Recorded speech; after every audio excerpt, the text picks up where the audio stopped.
আসসালামু আলাইকুম। Recipe by beauty চ্যানেলে আপনাদেরকে স্বাগত জানাই। আজ আপনাদের সঙ্গে শেয়ার করব মুগ ডাল আর ডিম দিয়ে খুবই সুন্দর একটা রেসিপি।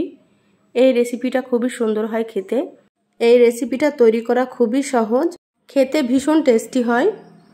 অবশ্যই আপনারা স্কিপ না করে পুরো ভিডিওটি দেখে নেবেন। আমার চ্যানেলে নতুন হলে চ্যানেলটা সাবস্ক্রাইব করার অনুরোধ রইল। বেল বাটন অন করে রাখবেন পরবর্তী ভিডিও নোটিফিকেশান পাওয়ার জন্য। চলুন কথা না বাড়িয়ে রেসিপিটা শুরু করি। এখানে দেখুন 100 গ্রাম মুগ ডাল আমি ভিজিয়ে রেখেছিলাম 1 ঘন্টার জন্য। ডালগুলো খুব বড় বড় হয়ে গিয়েছে, দেখুন খুব ভালোভাবে ধুয়ে পরিষ্কার করে নিয়েছি। তো এখানে আমি আমার পরিমাণ মতো ডাল নিয়ে নিয়েছি।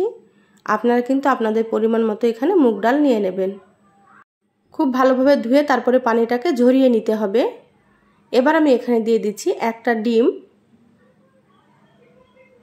এখানে চাইলে আপনারা দুটো ডিমও দিতে পারেন, তো এখানে আমি একটাই দিয়ে দিলাম। এবার এখানে একটা মিক্সার জার নিয়েছি, এবার আমি মিক্সার জারে দিয়ে দিচ্ছি। এগুলোকে বেটে নিতে হবে। যারা ভিডিওটি দেখছেন একটা লাইক দিয়ে ভিডিওটি কন্টিনিউ করবেন।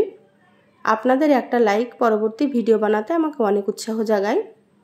দেখুন ডাল বেটে নিলাম, তো একটু দানা দানা রেখে বেটে নিয়েছি, তাতে করে খেতে ভালো লাগবে। এইভাবে করে বেটে নিতে হবে। এবার আমি একটা মিক্সিং বোলে ঢেলে নিচ্ছি।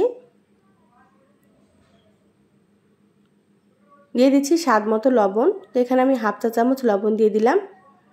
হাফ চা চামচের থেকে একটু কম দিয়ে দিলাম হলুদের গুঁড়ো। হাফ চা চামচের থেকে একটু কম দিয়ে দিলাম জিরা গুঁড়ো। হাফ চা চামচের থেকে একটু কম দিয়ে দিলাম ধনিয়া গুঁড়ো। হাফ চা চামচ দিয়ে দিলাম এখানে ম্যাগি মশলা। হাফ চা চামচ দিয়ে দিচ্ছি এখানে চিলি ফ্লেক্স। আপনারা চাইলে লাল মরিচের গুঁড়ো দিতে পারেন।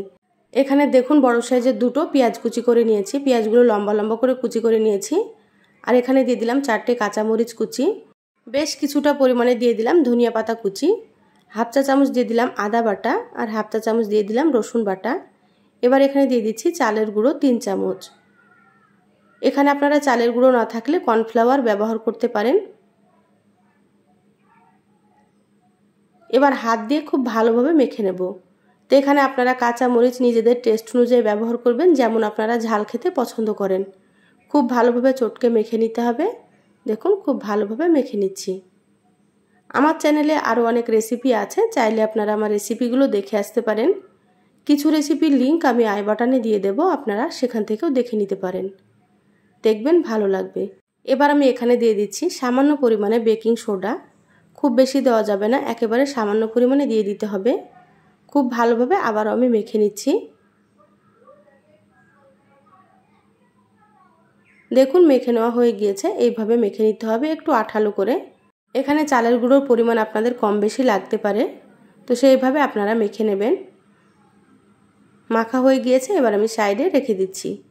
গ্যাস অন করে কড়াই দিয়ে দিলাম। দিয়ে দিচ্ছি এখানে আমি সয়াবিন তেল। তেল খুব ভালোভাবে গরম করে নেব।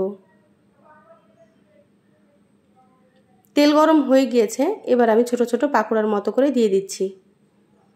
তো এখানে আমি একটু গোল গোল করে তৈরি করে নিচ্ছি। আপনারা কিন্তু আপনাদের পছন্দ মতো এটা তৈরি করে নিতে পারেন। আমি সবসময় আপনাদেরকে সাধারণ রেসিপিগুলো খুব সুন্দর করে দেখানোর চেষ্টা করি। আমার রেসিপিগুলো কেমন লাগে অবশ্যই চ্যানেলের কমেন্ট বক্সে কমেন্ট করে জানাবেন। ভালো লাগলে একটা লাইক দিয়ে যতটা সম্ভব শেয়ার করে দিবেন। এগুলো দেওয়ার সঙ্গে সঙ্গে নাড়াচাড়া করা যাবে না, একটু ভেজে নিতে হবে, তারপরে উল্টে দিতে হবে। দেখুন আমি একটু ভেজে নিলাম, তারপরে এই তো উল্টে দিচ্ছি। গ্যাসের আঁচ মিডিয়ামে রেখে সুন্দর করে উল্টে পাল্টে ভেজে নিতে হবে।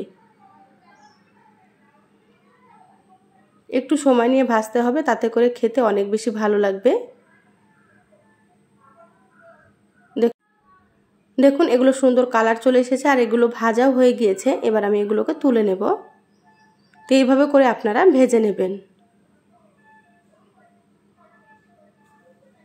বাকি যেগুলো আছে সেগুলো আমি একইভাবে ভেজে নিচ্ছি। যারা আমার চ্যানেলে নতুন এসেছেন, রেসিপিটা যদি আপনাদেরকে ভালো লাগে প্লিজ আমার চ্যানেলটা সাবস্ক্রাইব করে আমার চ্যানেলের সাথেই থাকবেন। বেল বাটন অন করে রাখবেন, তাতে করে আমি যখনই ভিডিও আপলোড করব আপনারা সবার আগে নোটিফিকেশান পেয়ে যাবেন। যারা সাবস্ক্রাইব করে সাথেই আছেন তাদেরকে অসংখ্য ধন্যবাদ। দেখুন এগুলো আমি সুন্দর করে উল্টে পাল্টে ভেজে নিচ্ছি। আর এগুলো খেতে কিন্তু ভীষণ সুন্দর হয়। অবশ্যই আপনারা একবার এটা তৈরি করে খেয়ে দেখবেন। দেখুন এগুলো হয়ে গিয়েছে, তুলে নিচ্ছি।